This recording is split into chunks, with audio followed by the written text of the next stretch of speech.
우리는 흔히 전쟁이라는 말을 들으면 이런 그림을 떠올립니다. 번쩍이는 갑옷을 입은 병사들, 줄기어 늘어선 창과 방패, 저 멀리 성벽 위에서 손을 들어 명령을 내리는 왕. 그러니까 전쟁이란 나라가 생기고 도시가 세워지고 왕과 군대가 만들어진 다음에야 비로소 시작된, 말하자면 문명의 발명품 같은 거라고 생각하기 쉽습니다. 실제로 우리가 학교에서 배우는 가장 오래된 전쟁들도 대부분 커다란 도시가 세워진 다음의 이야기입니다. 그런데 말이죠.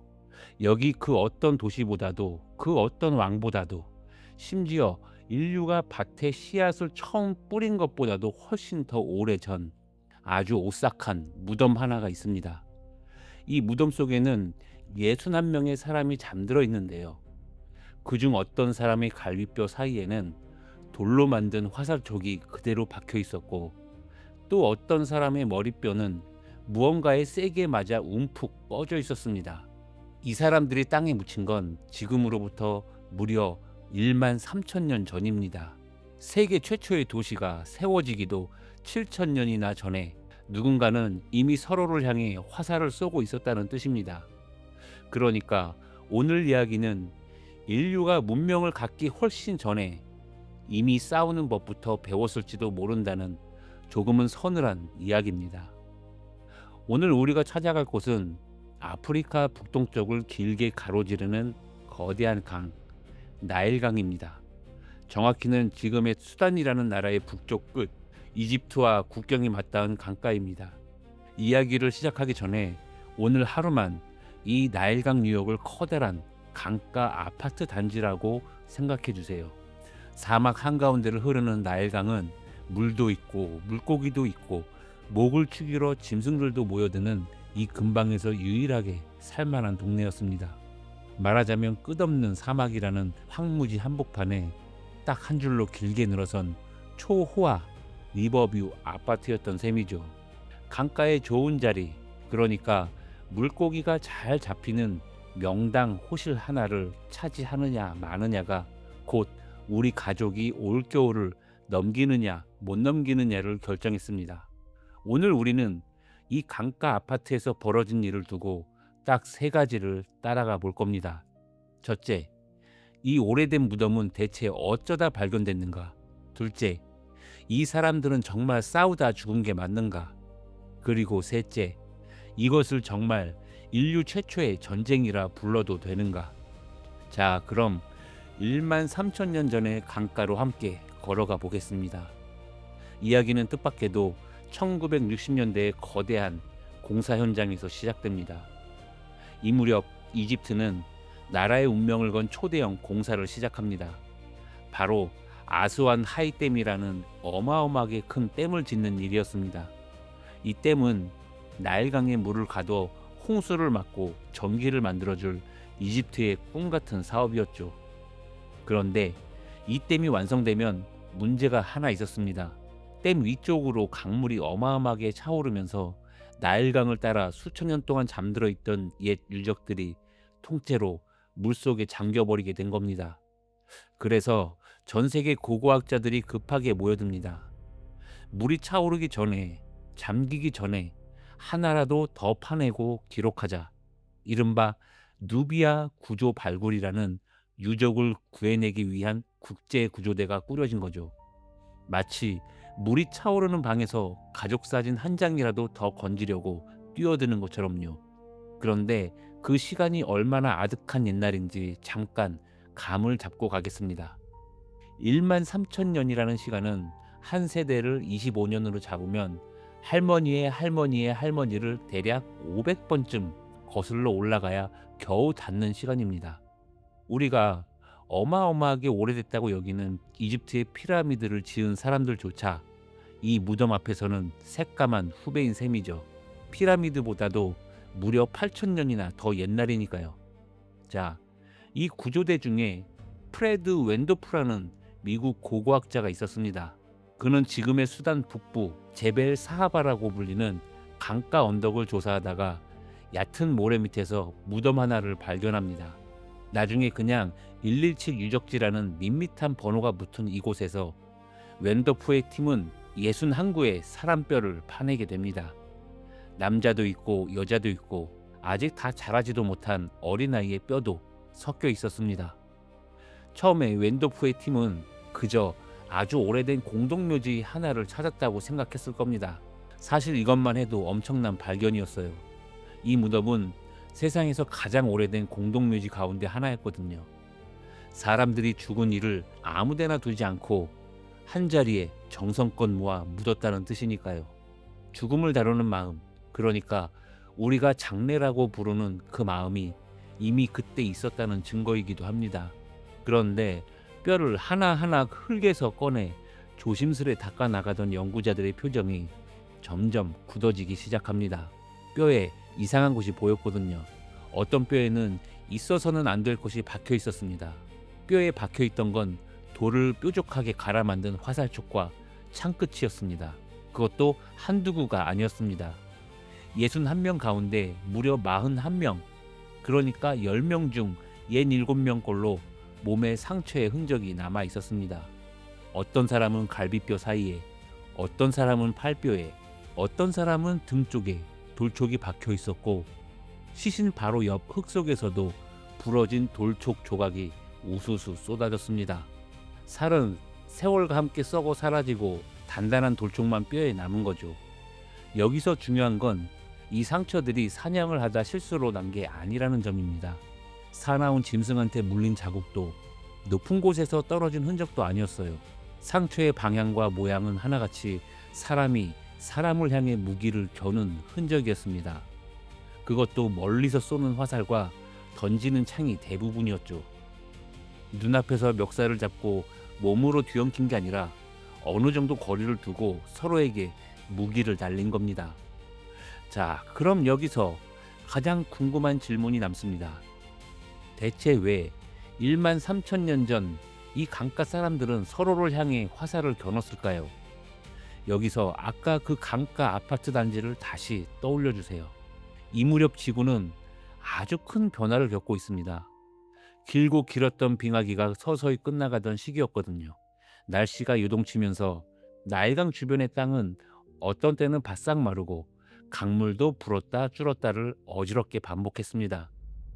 사막은 조금씩 넓어지고 사람이 살만한 강가의 좋은 자리는 점점 좁아졌습니다.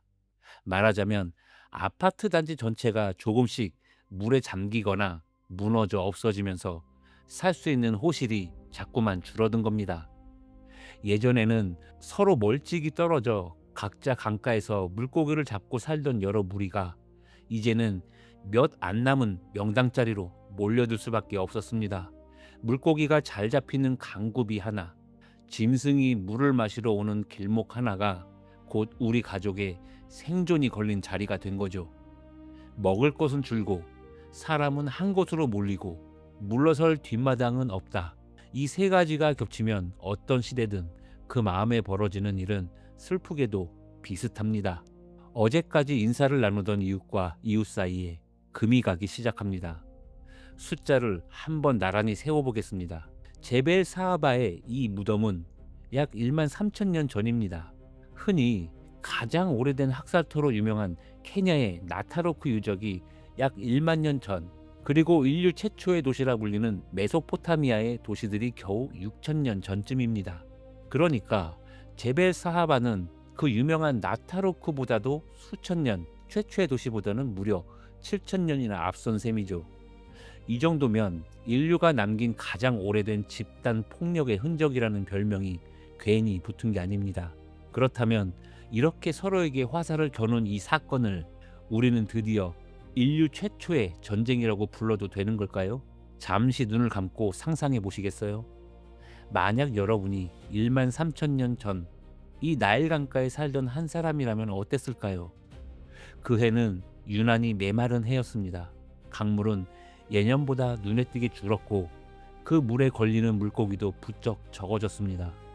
며칠 전부터 강 건너편에서 낯선 무리가 피우는 연기가 오르는 걸 당신도 보았습니다. 하지만 애써 모른 척했습니다.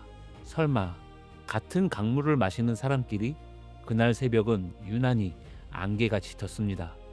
물안개가 강가에 낮게 깔려 있었고 아직 해도 뜨지 않아 사방이 푸르스름했습니다. 가족들은 꺼져가는 모닥불 곁에서 웅크린 채 잠들어 있었습니다. 아이는 당신의 팔을 베고 있었고 당신은 그 새근거리는 숨소리를 들으며 반쯤 잠에 취해 있었죠. 강물 흐르는 소리, 이따금 우는 새소리, 그게 전부였습니다. 그런데 그 새소리가 문득 뚝 끊겼습니다. 무언가 잘못됐다는 걸 머리보다 몸이 먼저 알아챕니다. 안개 속에서 사람 키만한 그림자들이 소리 없이 다가오고 있었습니다. 당신이 겨우 몸을 일으키는 그 짧은 순간 공기를 가르는 낮은 소리가 들립니다. 휙, 휙, 화살이었습니다.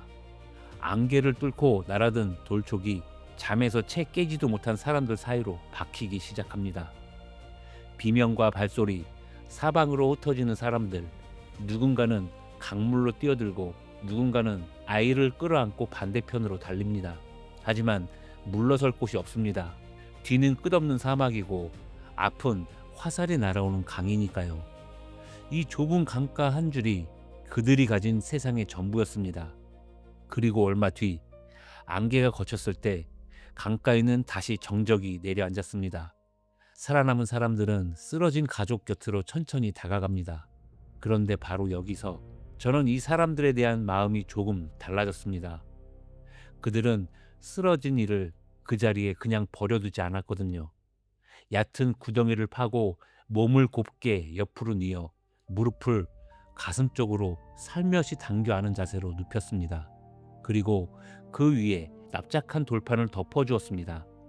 화살을 맞고 쓰러진 그 참담한 밤에도 산 사람들은 죽은 사람을 묻어주는 일만은 잊지 않았던 겁니다. 이 무덤이 유난히 특별한 이유가 바로 여기 있습니다. 사람들은 이 강가의 한 자리를 오랜 세월 우리 가족을 묻는 곳으로 삼았습니다.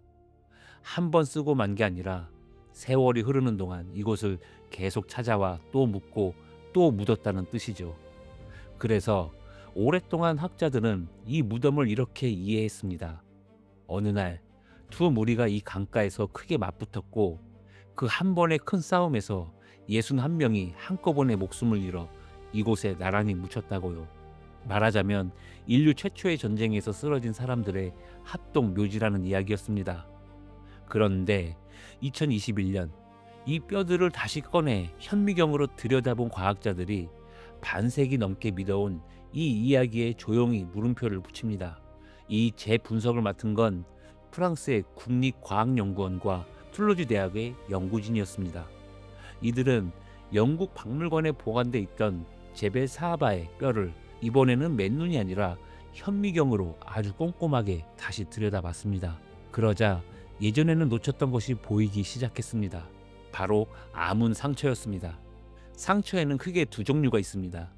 하나는 다치고 얼마 못 가 숨지는 바람에 뼈가 미처 아물지 못한 상처, 다른 하나는 다쳤지만 살아남아서 뼈가 다시 붙고 아문 상처죠. 그런데 이 무덤의 뼈에서는 아문 상처와 아물지 않은 상처가 한 사람 몸에 함께 나타나는 경우가 아주 많았습니다. 이게 무슨 뜻일까요? 어떤 사람은 예전에 화살이나 창에 맞아 크게 다쳤지만 그때는 죽지 않고 살아남아 상처가 아물었습니다. 그리고 세월이 한참 흐른 뒤 다시 공격을 받아 이번에는 끝내 목숨을 잃은 겁니다. 한 사람이 살아가는 동안 여러 번 습격을 당했다는 이야기죠. 그러니까 이건 어느 하루에 벌어진 한 번의 큰 전쟁이 아니었습니다. 오히려 짧게 치고 빠지는 습격과 매복이 아주 오랜 세월에 걸쳐 되풀이된 흔적이었습니다. 오늘 몇 명이 당하고 몇 해 뒤에 또 몇 명이 당하고 그렇게 대를 이어 반복된 폭력의 기록이었던 겁니다. 여기서 제 생각을 잠깐만 보태자면요. 저는 이 새로운 해석이 처음의 이야기보다 오히려 더 서늘하게 느껴졌습니다. 한 번의 큰 전투는 적어도 언젠가 끝이 납니다. 그런데 대를 이어 되풀이되는 습격에는 끝이 없죠. 할아버지가 화살을 맞은 그 강가에서 손자가 또 화살을 맞는 멈추지 않는 원한의 고리에 더 가까웠으니까요. 연구진은 이 오랜 다툼의 배경으로 다시 한번 그 시절의 기후변화를 지목했습니다. 빙하기가 끝나며 살만한 강가가 자꾸만 줄어들던 바로 그 상황이 어제의 이웃을 오늘의 적으로 만든 진짜 방아쇠였다는 겁니다. 그래서 어쩌면 제벨 사하바는 인류 최초의 전쟁이라기보다 인류가 남긴 가장 오랜 다툼의 흔적이라고 부르는 편이 더 정확할지도 모릅니다. 이제 카메라를 아주 높이 끌어올려 이 강가를 멀리서 내다보겠습니다. 제벨 사하바가 우리에게 남긴 건 조금 불편하지만 정직한 사실 하나입니다. 자원이 부족해지고 살 곳이 좁아지고 기후가 뒤흔들릴 때 사람과 사람 사이에 폭력이 번지는 일은 나라나 군대나 문명이 생기기 훨씬 전부터 있어온 아주 오래된 인간의 그림자라는 것이죠. 가끔 우리는 옛날 사람들은 자연과 더불어 마냥 평화롭게 살았을 거라고 상상하곤 합니다. 물론 그렇게 평화로운 시절도 분명 있었을 겁니다. 하지만 제벨 사하바의 뼈들은 그 낭만적인 상상에 조용히 고개를 젓습니다. 살 곳을 두고 벌이는 다툼은 우리가 생각하는 것보다 훨씬 더 오래됐다고요. 그런데 저는 이 이야기를 여기서 어두운 채로 끝내고 싶지는 않습니다. 왜냐하면 이 무덤은 폭력의 증거인 동시에 정반대의 증거이기도 하거든요. 한번 생각해 보세요. 화살이 날아들던 그 밤에도 살아남은 사람들은 쓰러진 가족을 그냥 버리지 않았습니다. 구덩이를 파고 몸을 곱게 뉘우고 돌판을 덮어주었습니다. 미워하고 싸우는 마음과 아끼고 슬퍼하는 마음이 같은 사람들 안에 나란히 들어 있었던 겁니다. 그러니까 제벨 사하바는 우리에게 두 가지를 동시에 보여줍니다. 인간은 아주 오래전부터 서로에게 화살을 겨눌 줄도 알았지만 동시에 아주 오래전부터 죽은 이를 위해 눈물 흘릴 줄도 알았다고요. 그리고 저는 오늘의 우리를 만든 건 그 두 번째 마음이었다고 믿고 싶습니다. 1만 3천 년 전 사막 한복판에 딱 한 줄로 늘어서 있던 그 강가 아파트, 좋은 자리를 두고 이웃과 다투고 서로에게 화살을 겨누고 그러면서도 죽은 이마는 정성껏 묻어주던 그 사람들. 사실 우리는 아직도 그 아파트에 살고 있는지도 모릅니다. 여전히 한정된 자원을 어떻게 나눠 가질지 배우는 중이고 여전히 이웃과 담을 쌓을지 손을 내밀지 고민하니까요. 1만 3천 년 전 그 강가의 사람들이 오늘의 우리에게 건네는 질문은 어쩌면 딱 한 가지일지도 모릅니다. 좁아진 강가에서 너희는 화살을 고를 거니 아니면 손을 고를 거니? 그 질문을 오늘의 우리에게 남겨두고 저는 또 다른 오래된 페이지를 들고 찾아오겠습니다. 역사 속에서 다시 만나겠습니다. 감사합니다.